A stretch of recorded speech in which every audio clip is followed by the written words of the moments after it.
Taylor from Doomed to Fail. We are back with re-releases. Today I am re-releasing episode 17, part 1, which is on Griffith J. Griffith. So if you've been to Los Angeles, you might have seen the Griffith Observatory and been to Griffith Park. It's on a mountain. It's very, very beautiful. And it was paid for by money that Griffith J. Griffith, I know, that is his name, donated to the city of Los Angeles. But the city of Los Angeles was not initially excited about accepting this gift because Griffith had tried to kill his wife in a very spectacular manner. So let's learn about this Los Angeles icon. I don't even know how to explain this man. So listen and let us know what you think. This is episode 17, part 1. We have up to episode 26 that we will re-release in 2 parts. So look for episode 17, part 2 soon. And if you have any questions or ideas, please find us at Doomed to Fail Pod on all the socials or email us at doomedtofailpod@gmail.com. Thanks. In the matter of the people of the state of California versus Orenthal James Simpson, case number BA096. And so, my fellow Americans, ask not what your country can do for you. Ask what you can do for your country. Welcome to Doomed to Fail, the podcast where we always have allergies. I'm Fars. I'm joined here by my co-host Taylor. Hi, Taylor. Hello. I'm taking an allergy pill right now. I know Taylor looks like she's having allergy situations going on, and I also have allergy situations going on. And we also got a chance to hang out for the first time since January, right? Yeah. January was when you were in Austin. Yeah. Yeah. So It was pretty cool. It was very Yeah. fun. We went to a nice steakhouse in La Quinta, and my daughter was sick, but my son came and he had a great time. It yeah, was very fun. gave him some business cards. He which is loves great. them. It's so cute. And it has the restaurant that we went to, the steakhouse we went to, is called LG's Prime Steakhouse. And LG is the name of the initials of the founder, who has long since passed. I think he passed in 2008. But they have this adorable painting of him in the lobby. I would give it like a romancy kind of vibe. Like it's like a modern, edgy looking steakhouse. Like it's a nice steakhouse, you know? Yeah.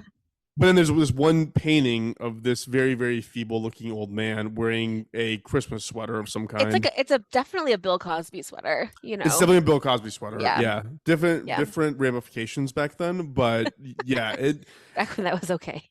it stands out. It is a painting that stands out amongst the modern Yeah. artwork they have there. So it was fun though. Yeah, very, very fun. And now we're back home. I'm in Austin. You're in Joshua Tree, and you're about to leave again for LA, right? Yep, I'm gonna leave it a little bit after this. I haven't even packed yet, but I'll get to it. Yep. I wanted to tell you yesterday, I was like in my one-on-one with my boss, and Florence is sick, my daughter, and I've said that. And so she's sitting, I opened up the bed in my office and on my couch, and she's sitting next to me, and I heard this voice, like a weird voice, and I was like, what is that? I looked over and she was listening to our podcast on YouTube, and I was like, ah! And I like screamed her name, and I was like, hold on. I had to like mute myself and be like, Florence, that's not for you. And she was like, I didn't hear any bad words. And I was like, that's not for you. Is our podcast not child appropriate? It's not child appropriate, no. Mm-mm. Okay, do we And I need to put don't- a disclaimer on? No, it literally, it says we have an explicit next to all of our, next to everything. There's a big E. Ooh, okay. So like, Okay. you know, that's like parents' discretion. Yeah. And your discretion is definitely not appropriate for Flo at this Yes. age. Okay. Yes. She's Makes 8. sense. So I'm going to say not for 8-year-olds. Makes sense. So let's go ahead and dive right in. So if I am doing my math correctly, you go first. Yes. So I'll describe what I'm drinking, and then you can segue into yours, okay? So Let's do it. mine is a beer that I discovered while I was living in LA that I absolutely love. I keep drinking it. It is shocking how many calories are in this beer, but it is so well worth it. It is a Sierra Nevada IPA. I'm going to hold it up to the camera so you can see what it looks like. Wait, hold on. Let me screenshot you. A minute too. Okay. Did you Wait, I have didn't it? do it. No. Wait. Okay. Oh my God. So sorry, everyone. Okay. Continue. If I remember, so I looked this up when I first fell in love with it and was like, I wonder, I mean, this feels so filling. I wonder why. It was like 360 calories or something. It was some What, in a can? Yeah. That's crazy. Yeah, it was I need to look it up again just to make sure I didn't get fact checked on that, but it's delicious. And All right. Because my story is going to take place in California, I wanted to have a Californian beer to reminisce about the upbeat story I will be telling later on. Mine's in California too. Okay. So also, when me and Taylor were at this steakhouse this week, I asked Taylor what her topic was on, and she is truly committed because she was like, "I'm not telling you," to my face. Was like, "I'm not telling you." So that's how close to the chest we play these. So I did not know that Okay. your story was in California. I'm hoping this is not that we don't have the same one because I'm tiptoeing into true crime smidge, but from a long time ago. Was yours in the 1800s? No. Great. Then we're all set. Um, yes. So I'm drinking. Well, this story has a lot of whiskey in it, so I'm just gonna drink like a pint glass of whiskey for this one, which is not great. Don't do that. So I'll just go ahead and get started. So, like we said, later today, I'm driving to LA for work. So I decided to take it back to the place that we lived in when we lived there and talk about Los Feliz, the neighborhood. Love it. And I'm saying Los Feliz because I lived there for 8 years, but I know you could also say Los Feliz, whatever. I'll teeter back and forth. And specifically, the history of the man who donated the land to make Los Feliz, Silver Lake, and Griffith Park. So this is a story of Griffith J. Griffith and his wife, Tina Messmer Griffith. That is really exciting. Okay, so yeah, Taylor kind of teed this up. So we both lived in LA. That's how we met each other, was through a company worked at in LA, and we lived really close to each other for most of that time. Because Yeah. if you remember my first apartment, your friend is the one who hooked me up with it. Do you remember Yeah, that? that was Nicole. That was that's the DTF Nicole. Yeah. Okay, so she knew the guy who was wanting to sublease, and I rented Yep. from him. So that was Los Feliz, whatever. Who We're cares? gonna go back and forth. Yeah. And then after that, I moved into the apartment that I had in like Hollywood, which was right on the cusp of Los hmm Feliz. And so we were always kind of just like really close to each other. So like we're very familiar with this area. The Shark Yeah. House, the Jaws house, is Yep. right there. Yeah, hmm so exciting. Okay, Yeah, it's a great neighborhood. I'm gonna talk about that in a little bit too, because we'll get some history of the area and a little bit more about it. Do you want to trigger a warning that there is some domestic violence that's gonna happen in a little bit? So we'll get to that. But Griffith J. Griffith was born in Wales on January 4th, 1850. I have no idea why anyone would ever name their child that. Like, are you gonna name your child Sokensange F. Sokensange? That makes no Griffith sense. J. Griffith J. Griffith. Yeah, it kind of worked. I mean, it depends on what kind of personality type he was, but it could work. Yeah, I mean, the J stands for Jenkins, FYI, but Griffith J. Griffith. His family immigrated to the United States in 1865 and settled in Pennsylvania, and eventually he moved west to San Francisco. So his upbringing in Wales was very poor. He was always embarrassed by this, so he kind of wanted to have his own American dream. He always wanted to be part of high society. That's something that we'll talk about later. So he really had this like social climbing thing in the back of his head. While he was in San Francisco, he started working for the newspaper and he wrote stories on the mining industry. So it was like gold rush, mining time in California, and he learned a lot about it. So basically, he was able to flip the knowledge that he got from being a journalist to being sort of like a mining consultant. And that's how he made his fortune. So at 30 years old, he made a shit ton of money being a mining consultant in California. So he's rich pretty quickly in Yeah, life. good for him. Yeah. So in 1882, Griffith moved to Los Angeles and purchased approximately 4,000 acres of the Rancho Los Feliz Mexican land grant. So this is the fun part that I'm going to tell you about, the history of it. You said 400, right? 4,000. 4,000? Yeah, 4,000 acres of yeah. So this is the fun part. We're in the history of that area. So a land grant is an offering of the sale of land to a specific person or type of person, like a veteran or a rich person for a certain reason, or just someone who is willing to farm the land, like homesteading. So it's land that they have like reserved for a specific person. So California, that includes like the Baja California and part of Mexico, was obviously like native land for hundreds of thousands of years. And I know I mentioned on social media, like I read something like 90 something percent of human history isn't recorded. So there's so much stuff that happened in California that we will never know about. You mentioned last week about South America having such a rich culture, and we don't know anything about it because, it was colonized. I read something this week that was like Spanish colonizers would go and see these beautiful cities, and then the next guy who went a couple of years later, they'd be gone because everybody was dead because of all those diseases. So real shitty that we don't know more about it. But the land in California was often given to Spanish missions and religious institutions. There's a lot of like missions in like San Diego, like those beautiful like old buildings. Do you know what I'm talking about? Like a Yeah. mission, like a church. Yeah. I mean, the Alamo, I'm being in Texas, the Alamo was a mission. Like that's Hmm. what the facade resembles one. So Exactly, exactly. So eventually it does get more secular and opens up to more people. So at different times, the land that is California now belongs to different people. So there's the Spanish rule was 1769 to 1821. The Mexican era was 1821 to 1846. Then there was the Mexican-American War. And it started in May 1846. James K. Polk was the president. He was the 11th president and responsible for the most land grabs in of all presidents. So with the Mexican-American War and some treaties, he expanded the country by like 1.5 million square miles, like a crazy amount, like all of California and a big part of the East. So, with the Treaty of Guadalupe Hidalgo ending the Mexican War on February 2nd, 1848, so that war was just two years long, California became a territory of the United States. And then between 1847 and 1849, California was run by the military. And there was a government that was kind of stated in 1849.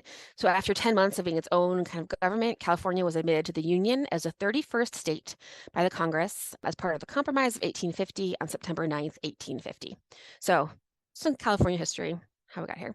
And this is, so about 30 years later, So after this, can I interject real quick? yeah, So that means that California as a state has only existed for 170 years. yeah. Is that wild? Hmm. Like their culture's like there's like ruins in Egypt that are 30,000 years old, and as a state, California, that's It's weird. too much. Yeah. Yeah, weird to think Yeah. about. Timelines are crazy. Like I even like when I look at the timeline that I made of this is episode 17, so much of it leans towards like even like 1500 to now. That's what we know about. And then I know a little bit about up to like maybe zero and a couple of things below that, but like really, there's so much we don't know. It's Yeah, crazy. most of human history. Yeah.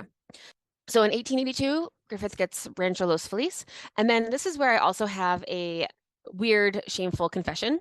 So Susie Izzard is a comedian that I love, and she had a bit where she was like, "Oh, we're on Lafayette Street." She's at a club on Lafayette Street in New York City. And she goes, "You know what that means, right, Americans? Like, you know about Lafayette." And I literally, at the time I was watching this, like on a DVD, I lived in a building called Lafayette, and I did not know about Lafayette. Like, I didn't know about the I still don't uh, know. he was like a French general who came to America, was really, really good friends with George Washington in Hamilton. He's in Hamilton.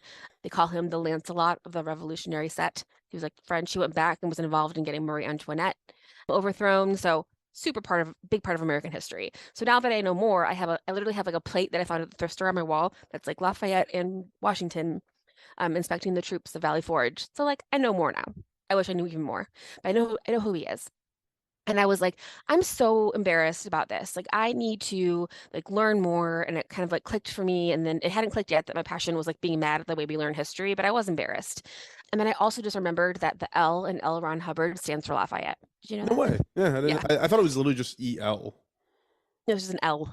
Okay, it's just an L. Yeah. Lafayette Ron Hubbard. Yep. That name does not flow. Yeah. Anyway, I fucking did it again. Like I live in Los Feliz and didn't know the history of it. So super embarrassed. I'm the worst. I'm an asshole, is my thing. So Rancho Los Feliz was 6,647 acres. It was given in 1795 by Spanish Governor Pedro Fages to Jose Vicente Feliz. Like that's named after a person. He was a member of the 1775 to 1776 ANSA expedition that brought the first Spanish settlers to California. In 1781, he was one of the four soldiers who guarded the settlers. They founded the settlement, El Pueblo de Nuestra Señora la Reina de Los Angeles, which means the town of Our Lady, the Queen of Angels, which literally became Los Angeles. Oh wow. So like, what? So Jose Vicente Feliz was one of like the founding fathers of Los Angeles, and then he Well, had this ranch called the Los Feliz Ranch. okay, so I'm mixing up the chronology. It sounds like the land grant was for Los Feliz territory. Yeah, that was later. That happened later. So Los Angeles was founded first. Hmm. Okay. Yes, yes. So Los Angeles was on first, so I kind of skipped around a little bit. But anyway, so this is more about the land that Griffith ends up getting. So the land remained in the Los Feliz family until the 1800s when they sold it, and then Griffith got 4,000 acres of it in 1882. So that's how we're Got here. it. Got it. And I know I said this already, but like I fucking love it there. I know we just talked about it. I love where I live. Like this is where I live in Joshua Tree. I love it here. But I loved living in New York City. That was amazing. It would be a dream to have an apartment there that was like nice. But my absolute dream house would be in like the hills of Los Feliz. It's beautiful. It's so beautiful. There's that murder house. The Frank Lloyd Wright house that was used in Vincent Price's House on Haunted Hill and in an S Club 7 video. And there's one by his son, that shark house where the Black Dahlia may have been murdered. That one's so cool. And when I had both of my kids, I got like 3 months off with them. And we would just go on walks just through those hills by those like beautiful houses. I listened to a lot of Karina Longworth's Haunted Hollywood. So, I would just like, I love this neighborhood. It's so pretty. So, It's so charming. It's so so lush. It's nice. so green. It feels weirdly private given the fact that it's like Yeah. a part of Los Angeles. You are a street away from some of the best hiking trails, mountainous regions possible. Well, I guess they're hills technically, but still absolutely gorgeous in Griffith Park. And then Little Dom's was like Yeah. my favorite restaurant. It is so old-timey, classic Italian. hmm I went Beautiful there neighborhood. the day that Prince died. I had dinner with friends there and they had like a purple cocktail you could buy. It's very sweet. Yeah, they have a wonderful zoo. The LA Zoo is in that area now. It's great. My kids love that zoo. There's that terrifying old zoo. Did you ever look at that? Yeah, because that's where the haunted hayride always was. It went through the Oh, old zoo, right. remember? And it was like, In the haunted hayride. I how loved the in the haunted haunted hayride? hayride. Yeah, I yeah, totally forgot about that. That was so fun. We did that a couple times.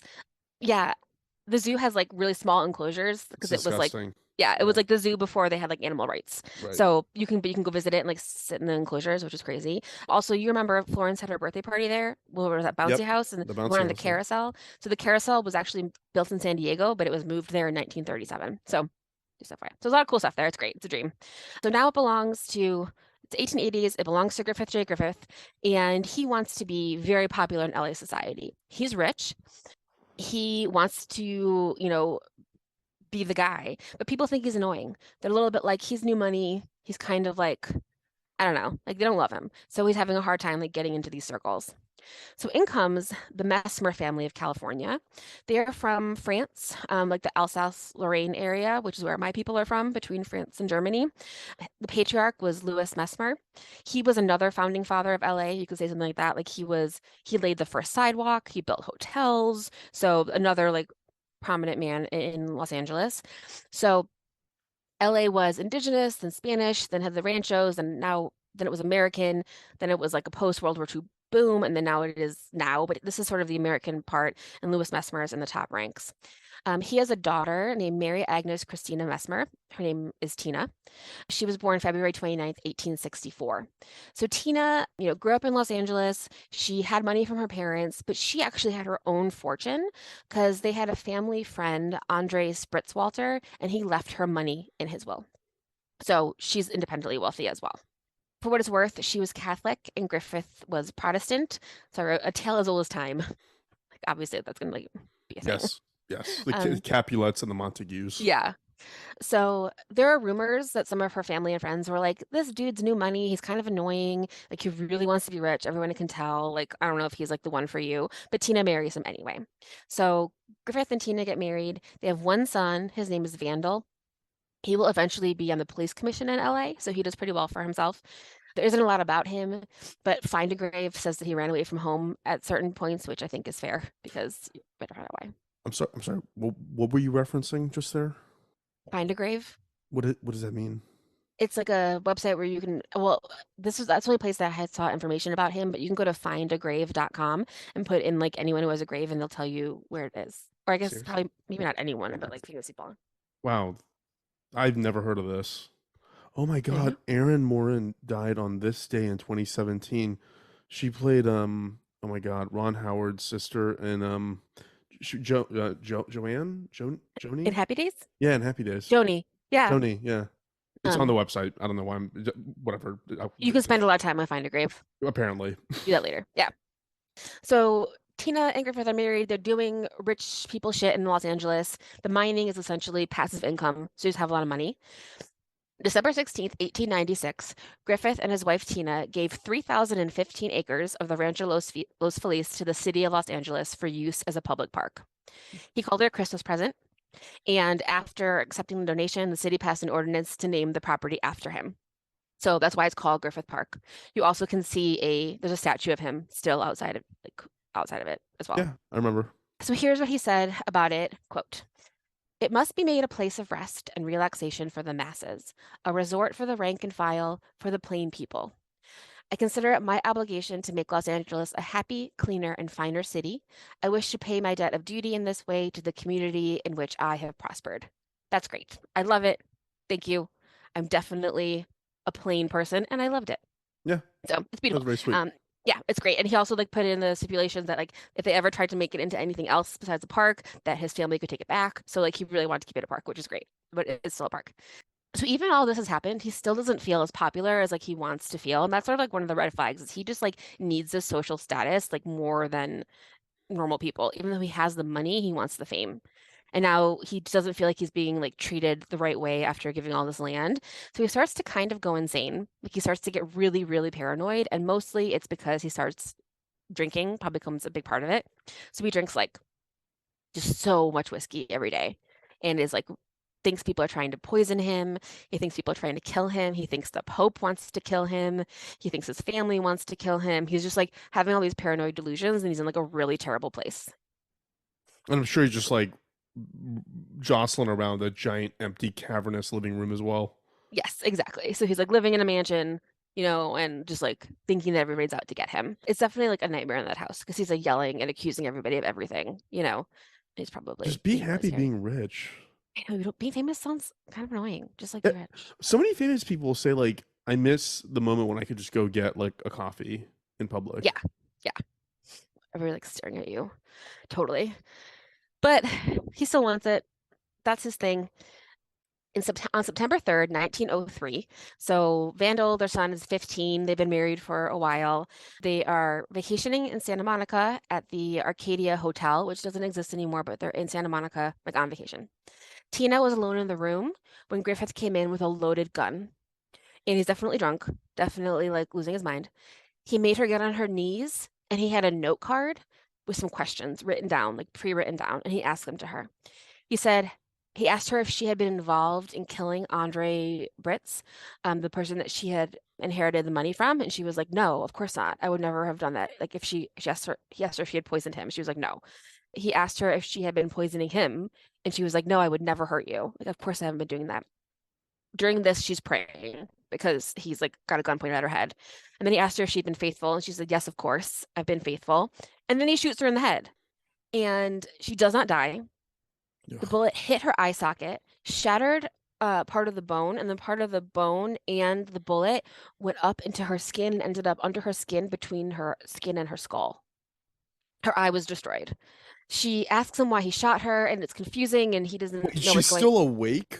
Oh yeah, she jumps out the window because they're on like the second floor. She jumps out the window, lands on like the roof of like the portico underneath her, breaks her shoulder, crawls along the roof, and then goes into the window of another room that happened to be open to get to That's safety. crazy. I That's know. crazy. So the hotel called the doctor. They couldn't even bring her to a hospital that day because it was like 1903. So she was like they sedated her, took her to a hospital. They weren't sure if she was going to survive, but she survived. She had obviously like a lot of facial scars, but she survived. Griffith was arrested for attempted murder. His lawyer claimed that he was insane because of the drinking. And that seems kind of fair because he was definitely like losing his mind. And the paranoia had been getting like worse and worse and worse. Tina testified that everything that had happened. When she did, she had a black veil over her face. There's a really great court drawing of it. She had a veil hiding her face, and then she had to go to each member of the jury and lift the veil and show them what he had done to her. Ugh. So each person like saw her like weird eye socket. He ended up being charged with assault with a deadly weapon, sentenced to 5 years in prison and a $5,000 fine. That So seems light. I know, but he was charged with attempted murder, but he ended up getting assault with a deadly weapon. Wow. Okay. In 1904, Tina was granted a divorce and full custody of Vandal. Griffith still had to pay for his education, like child support and stuff. She went in to get the divorce, and the judge was like, "Why do you want a divorce?" And she was like, "Well, he shot me in the face." And the judge was like, "Done." And it was like a record. It took 4.5 minutes for the judge to give her that Yeah, good for her. thing. Yeah. She goes on, like lives with a family. She died in 1948 at the age of 84. So they never had contact again. Griffith served 2 years and then was released. He has the world's best mugshot. I don't know if you want to Google it. I'll put it in the thing. It's so good. He came out sober and was like, well, I'm still rich. So he still tried to like be a part of LA society. He tried to give money to LA to build an observatory and a Greek theater. The city accepted the money, but the park commission was like, no, like you can't, I don't want to build those things under your name because you tried to kill your wife. So let's stop taking money from this guy. But of This course, this mugshot is incredible. it's incredible. Like he looks like so annoyed. He looks like a lobotomy patient. He looks like Elmer Fudd. Yeah. You think? Yeah, they all kind of look like that back then, right? Yeah, it's pretty great. So he tried to give the money to the city. They said no, but of course, there is a Griffith Observatory and there Yeah. is a Greek theater. So he willed the money to the city to build them. So after Griffith died on July 6, 1919, of liver failure, he willed the money to the city, and the city did build the Griffith Observatory, which is awesome, and the Greek Theater, Beautiful. which is also awesome. He is interred at the Hollywood Forever Cemetery, and if you stand at his grave, you can see the Griffith Observatory. That's very cool. Yeah. I love the observatory. It's such an iconic piece of LA hmm architecture. hmm That's it. That is really interesting. It's I crazy. Yeah.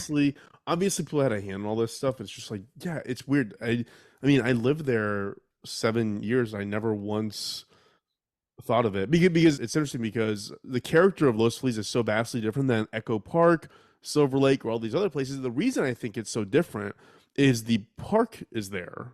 The hmm park is so because I mean Silver Lake has Silver Lake, but it's different. It just doesn't have the same Yeah, I kind mean, of and vibe. park is like isn't even the right word. Like you said, like it's like hills, like it's 4,000 acres. It's not like it's huge.